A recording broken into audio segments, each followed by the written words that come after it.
Oke, ini 3 kartu buat kamu.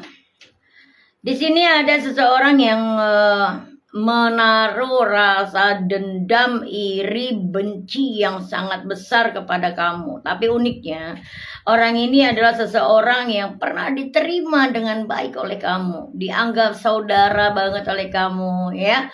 Sudah nggak dianggap orang lain ya kalau dianggap saudara itu ya. Dan dia juga sudah dengan kamu itu udah bener-bener apa yang kamu punya, ya itulah yang dia rasakan ya. Jadi milikmu adalah milik dia gitu. Apa yang menjadi permasalahan dia itu juga jadi bebannya kamu juga ya. Jadi bahan pikiran kamu juga.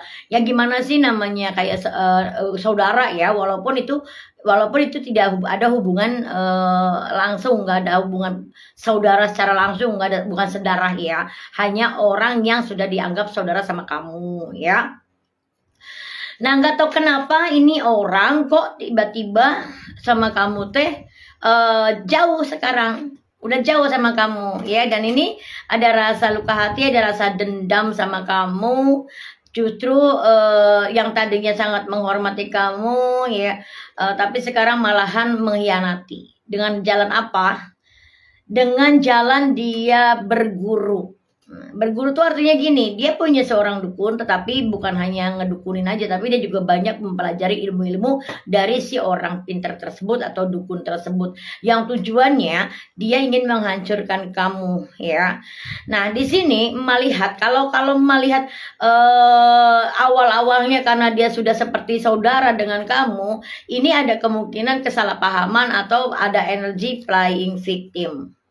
Ya, ada energi playing victim ya. Di sini melihat ada kecemburuan sosial. Nah, ternyata ada kecemburuan sosial.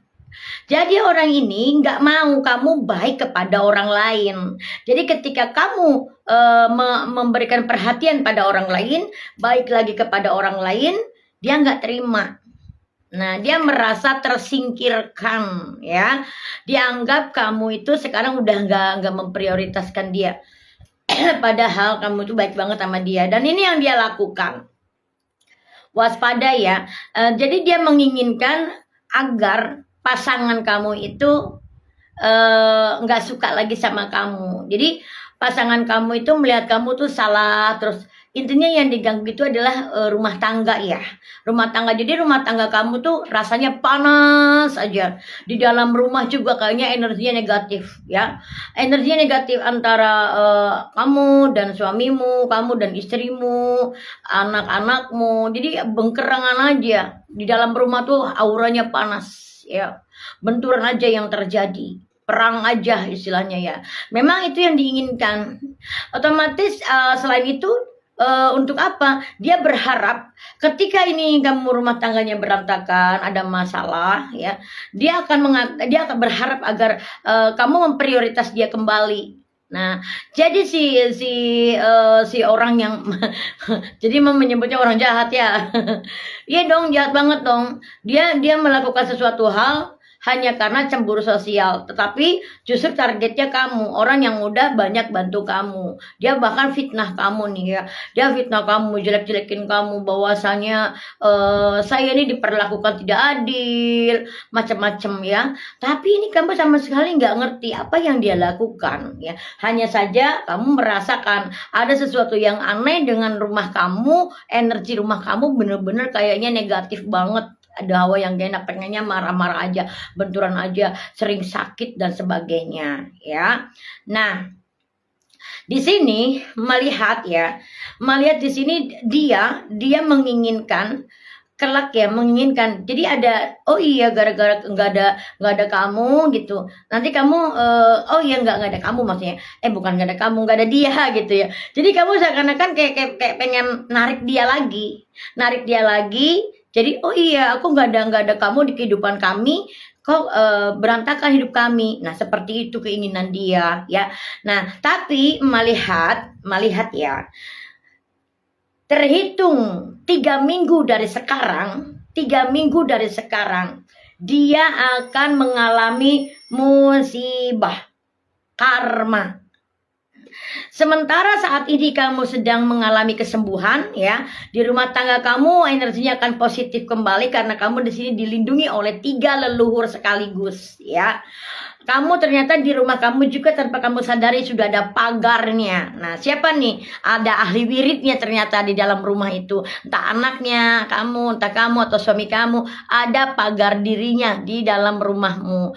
Makanya ini oke, mungkin bisa masuk colongan, tapi nggak lama, 3 minggu dari sekarang dia yang akan mengalami musibah. Dan nanti ketika kamu sedang sekarang kamu kan lagi pembersihan nih, dibersihin rumah dan seisi rumah itu termasuk kamu, suami kamu, anak-anak kamu. Nah, sementara kamu sedang OTW ke arah kesembuhan kembali, netral, normal kembali, dialah yang terkena musibah. Nanti dia akan datang kepada kamu minta tolong. Nah, dia akan datang lagi ke rumah kamu. Dia akan minta tolong lagi. Padahal sebenarnya dia itu sedang menuai karma dia. Dia akan lebih sulit keadaannya sebelum jauh sebelum bertemu dengan kamu. Dia memang sudah sulit ya, tapi sekarang udah sulit lagi. Gak ada seorang pun yang membantu dia kecuali keluargamu. Bismillahirrahmanirrahim. Kita lihat 1.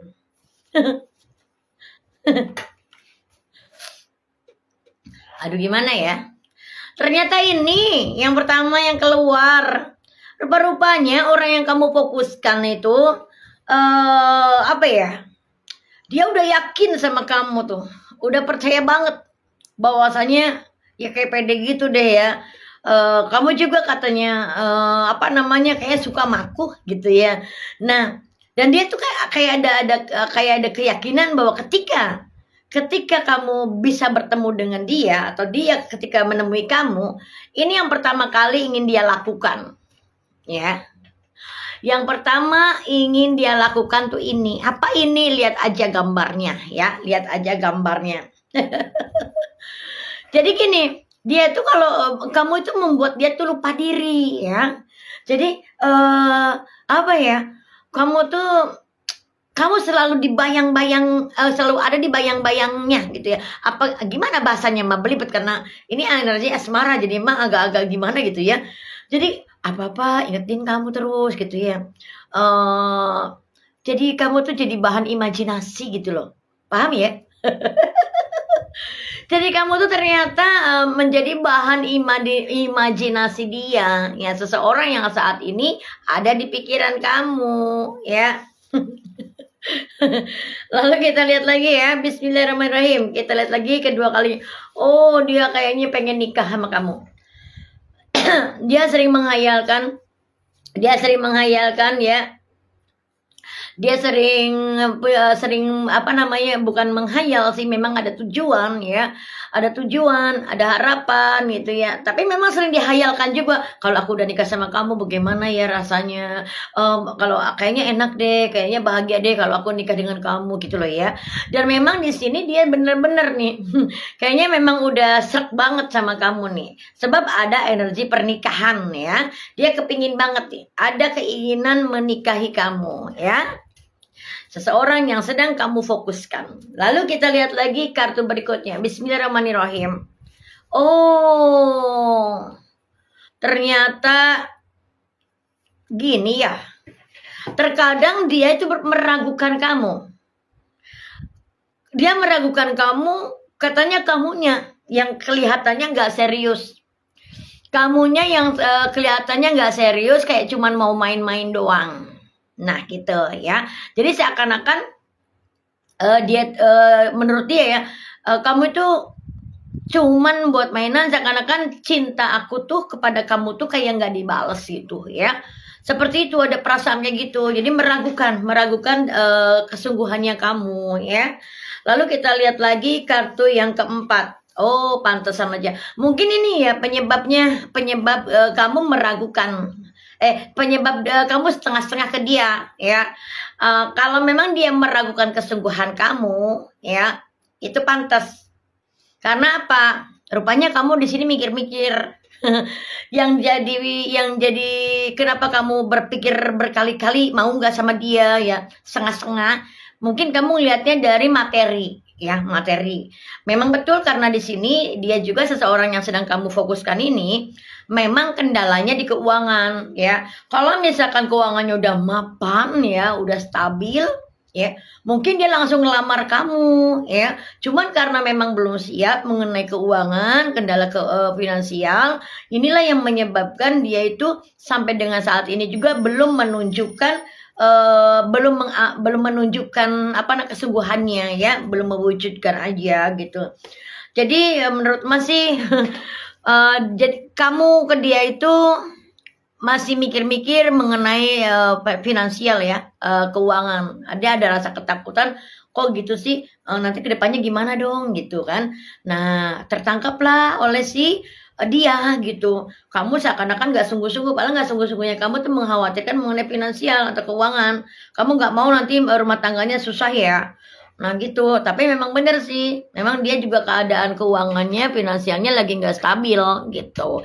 Itulah perasaan dia seseorang yang sedang kamu fokuskan.